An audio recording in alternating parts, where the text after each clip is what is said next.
Jess, we good? All right, we'll start with the opening statement from Coach, and then we'll take questions after. Yeah, we're looking to close up non-conference play with the win going into Christmas break. You know, Jackson State's coached by Mo Williams, who played here. Son was a manager for us when I first got here. Obviously one of the better players in Alabama history. You know, had a great NBA career. So he's coming back home. You know, he's gonna have his guys ready to go. They're a lot better than what their record indicates. You know, if you went back and watched the Mississippi State game 2 games ago, they were down 4 at the under 4 media timeout left in the game. So they've been fighting, scrapping, clawing, hanging with some teams that are gonna be motivated with Mo coming back to Alabama. So we're gonna have to play well. On our end, we're just looking to get back to who we are. Obviously, our defense has been pretty good for most of the non-conference. It allowed us to win some big games, stay in, you know, some games, give us a chance to win, like the Houston one. But it fell apart against Gonzaga. That Gonzaga's really good. You got to give them a ton of credit. But I just didn't feel like we were playing our brand of basketball, particularly on the defensive end. So we're gonna try to get back to that before we go into Christmas break. But you know, this is definitely a needed win after coming off the loss against Gonzaga. We'll see how some guys respond. But you know, you can tell a lot about guys how they respond after losses, how they respond after some adversity. Our guys gonna be looking to go to Christmas and, you know, leave a day early, you know, or are they gonna come in with something to prove on their minds? You know, so we need to come in with something to prove and just get back to guarding like we were guarding a few weeks ago. Charlie. Yeah, Coach, you mentioned Mo. Just what's the relationship there with him, and what have you thought of the way that he's kind of started his career? I know he had 2 years at Alabama State and then going on to Jackson State. Yeah, you know what? He did a good job at Alabama State. Otherwise, he wouldn't have gotten the Jackson State job. You know, he's a guy that I've talked to. You know, when he's come back to town, like I said, his son was a manager for us when we first got here and stayed on with us. So, you know, he's a guy whose pictures on the wall here. You know, you want to remember some of the better players around here. So he's been very supportive, very, you know, congratulatory, and you know, in comments and texts and calls on what we're doing here. You know, he's happy that Alabama basketball is getting back to being good. But you know, he's also a coach that's got his own team that's trying to get themselves righted. So he's going to come in here trying to get a win. But you know, we've got a good relationship with Mo. Mace. Coach, has been back-to-back games where the defense is giving over 50 points in the paint. Just what are you seeing from the interior defense, and how you go to improve that? Yeah, we got to do a better job protecting the paint. That's for sure. You know, we've challenged everybody. It's not just our bigs. Obviously, look to the bigs when paint scoring's up. You know, and Charles and Clowney and Gurley and Pringle, like they need to do a better job. But it's also the guards. Like, we're letting the ball get into the paint too much. You know, our guards aren't. You know, we kind of referred to it as the line of scrimmage up there. Like their guards are letting their men get into the paint. You know, they're not putting enough ball pressure on. They don't have enough resistance, and then the ball's being driven in. You know, some of it's our pick and roll coverage that we got to get shored up. But if you go back and look, I mean, looked at the Gonzaga game a few times afterwards, that it wasn't all pick and roll coverage. You know, a lot of it was guys just driving. Some of it was we just didn't get matched up. I mean, they pushed hard in transition. We got cross-matched. 2 guys ended up on somebody else, and all of a sudden, you know, somebody's open for a wide open 8-footer. Well, you know, you guys kind of know we don't take a lot of mid-range, but the reason we don't take a lot of those is they're typically highly contested shots that you don't shoot a high percentage on. Well, if they're not contested, you know, the percentages go way up, and we didn't contest very many of them against Gonzaga. So all the percentages go out the window when you don't play hard and contest shots like you're supposed to. So we need to get back to where we're contesting every shot. You know, our communication's got to get better. We can't have guys uncovered. We got to do better in pick and roll. You know, at what point do we switch it, you know, they kinda call it a veer switch when it gets deep and the big has to step up and take it in the guard. Like, we were all off the page on that Saturday, so we had to get back on the same page. Chase.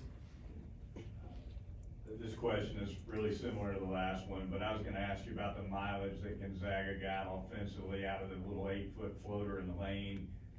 Not at the rim, but still in the paint. Is that what you're talking about when you talk about guards playing better D for the paint? Yeah, and it's bigs, guards, it was everybody. I mean, our guards let their guards get too deep, our bigs didn't switch into the, like, we kinda have a veer switch when our bigs are drop back and pick and roll coverage, they didn't switch up, you know, in time and challenge the shot. Some of them were, we just kinda sat back and watched them shoot it, like, you know, we kinda show our guys the numbers across the board, well, those numbers are assuming shots are gonna be contested at that point. Well, when they shot 74% in the second half, we didn't contest very many. So that's as bad a defensive performance in a half as we've had all year.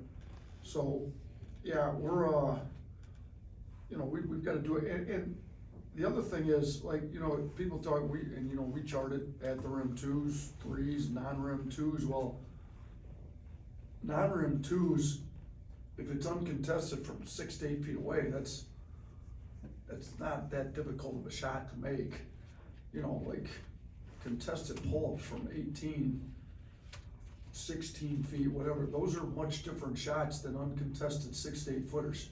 So, like, when you kinda put in all these percentages, well, there's different shots within the category of non-rim twos, and we were giving up some of the easiest ones to make without contesting them at all. So, yeah, our defense has to get a lot better. We, did a lot of video work on Sunday, you know, practice today, we didn't go super hard, we wanna make sure the guys' legs are fresh, and we've got, you know, some guys that are ill within the program, we should wanna make sure we're as fresh as we can be for this game Tuesday, you know, before we go into Christmas break. But we did spend a lot of time on video going over some stuff, and I thought practice was a little bit better today.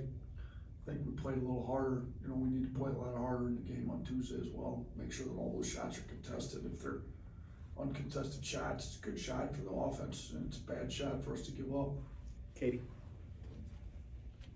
With Brandon winning SEC Freshman of the Week this week, I think y'all had an SEC Freshman of the Week as many weeks as not this season. Just with non-conference play coming to a close, how have you seen this freshman class kind of make an impact and adjust to college basketball so far this season? Yeah, so is that 2 for Brandon and 2 for Clowney? Is that what it's been? Yeah. How many weeks have they given the award out? 6. So we've gotten 4 out of 6. Yeah, I mean, it obviously speaks to the level that our freshmen are playing, and Jade Bradley's had some really good games too. I mean, if Clowney and Brandon Miller weren't doing what they're doing, Jade might have won one of these weeks. So, you know, and Ryland's playing good minutes, playing well for us, so we're really happy with the freshman class, obviously. You know, I think it speaks to what, I mean, Brandon and Noah themselves have done, but in addition to the group as a whole, and it also speaks to, like, we're gonna play guys that give us the best chance to win, whether they've been here for, you know, no years as these freshmen are, whether they've been here 2 or 3 years. Like, we're not, you know, giving guys a free chance, if you will, just because they've been here for so long. Like, you gotta earn your stuff, and I think these freshmen have come in and played well and earned their minutes, and they're playing well. And you know what, we need our veteran guys to play well too, you know, and I've kinda challenged them. I think, you know, let's look at some of the guys that have been here. Charles has helped us win a lot of games. Javon's starting to get back. I thought Javon had as good a practice as he's had since he's been back today. You know, we need him to get back at it. We need Noah Gurley to play like he's capable of playing. I don't think he's played up to what he's capable of doing, but our freshmen have been good, particularly when you look at them compared to freshmen across the board. They've been really good. We need them to be good. It's part of the reason we're in the top 10 right now, and we need them to continue to be good moving forward. Tony. I know you still gotta play one more game in the non-conference, but how would you assess just what the non-conference has been? Does it live up to your expectations? Are you happy with what you guys were able to do? Yeah, I mean, so we've got, obviously, the Big 12 Challenge, so you get the one in the middle of conference play, but if you count the 12 that we'll have before SEC play starts, you know, for us to, what are we, 9 9-2 right now, so we are, yeah, for us to be 9-2 with a chance to go to 10-2, I think it's been, I think somebody told me correctly, 2014, 2015 season's the last time that we had 10 wins, heading into SEC play, and to do it with the schedule that we put together, and I'm not assuming that we've got 10 wins yet, assuming we play like we're capable of playing and do what we're supposed to tomorrow, if we can get to 10 wins, you know, I think that speaks to the level we've gotten the program here, just because my guess would be last time they had 10 wins going to SEC play, the schedule looked significantly different than what it looked like for us this year. I mean, it was one of the tougher non-conference schedules in the country, so I would say we've gotten done a lot of what we needed to get done. We've gotten quality wins. I mean, you look at Houston, they went on the road and won at Virginia. That's gonna stay one of the best wins in the country over the course of I mean, Houston may not lose the rest of the year. You look at Gonzaga, you know, we lost to Gonzaga, but Gonzaga may not lose the rest of the year. I mean, some of these teams we played, UConn's really good. They're in the Big East, so they're gonna have some tough games, but they're gonna stay top 5 in the country the rest of the year, would be my guess. So some of these teams we played are gonna remain top 5, top 10 teams. We've got wins over North Carolina's gonna start playing much better, in my opinion, or Michigan State's gonna get healthy and be a contender in the Big Ten again. So these wins have put us in a spot to get a good NCAA tournament seed if we take care of business in the SEC. But they put us in a great spot. But I thought we were in a decent spot last year, and we just didn't continue to improve like we needed to. We need to get better game to game. We gotta get our defensive identity back. But if we could get back to who we were defensively and playing well and take care of business in the SEC and give us, you know, a decent record, we'd set ourselves up to have a pretty good NCAA tournament seed based on what we've done in the non-conference so far. Mason? Coach, the guards have played, you know, very well to start the year, but with Marvin's injury, Don Bush hasn't played in the game yet. What are you kind of seeing from the guards? And you kind of talked about it on Saturday that, you know, what are you kind of looking for in that rotation? Who have you seen step up in practice as you get ready for Jackson State? I mean, Jaden Bradley's obviously been stepping up, that's why I put him in the starting lineup. We need Rylan Griffin to continue to get better as a freshman. I think he's, you know, playing hard, wants to really be who we're about, you know, play tough defense. So Rylan's coming along. You know, Dom's injuries getting, you know, we're getting close to getting him back. Hopefully when we come back from Christmas for SEC play, he can be right there, if not ready to go, you know, because I think he could really contribute with his shooting and got some size at like that wing spot. But Quinterly's the one that we all know can be really good for us, you know, and he's came back way sooner than anybody thought. You know, he really wasn't supposed to be back till almost about now. So I thought he looked great in practice today. He's one that be looking to take a big jump just as he gets more and more comfortable with his knee and more comfortable just in his mind that he can play at the level he's played at here before. So, you know, if he could get back to where he was, I think that would give us a big boost. Charlie? Just to follow up, you mentioned some illnesses. Is there potential that you guys could be without a few players or anything? You know what, there's no, like today in film, instead of doing the film room, we did it out on the court and spread everybody out. We just, myself included, have been feeling great. I mean, it's just a lot of different stuff going around that I'm trying to keep guys as healthy as can be to where they can get to Christmas break and go home and spend Christmas with their families without being too sick. We need to get through this one last game. It's just, you know, I'm not a doctor, so I'm not gonna speak to all the immune systems. It seems like there's just a lot more going around this year. We good? Awesome. Thanks, Coach. Dr. Oats. Yeah.